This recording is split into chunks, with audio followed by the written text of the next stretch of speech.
How can you see deleted search history? Welcome to my channel, and today I will tell you how to find the account of the person who deleted from the history of search in the application Instagram. Watch the video to the end to avoid any mistakes. First, go to the Instagram app, go to the search page by clicking on the magnify icon at the bottom and try to find someone, for example Cristiano Ronaldo, and open his profile.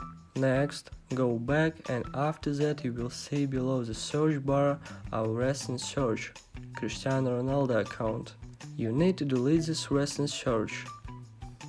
To find his account quickly or someone else, we just need to press the first letter of the username, and the first person on the list will be your person. The second way you can find deleted accounts from the search history is to click on the icon of your personal profile. Then click on three stripes in the upper right corner, and from the many options choose the option Your Activity. Then scroll down and select Recently Deleted and everything. Now you know how to easily and quickly find the person removed from the history of the search. Thanks for watching.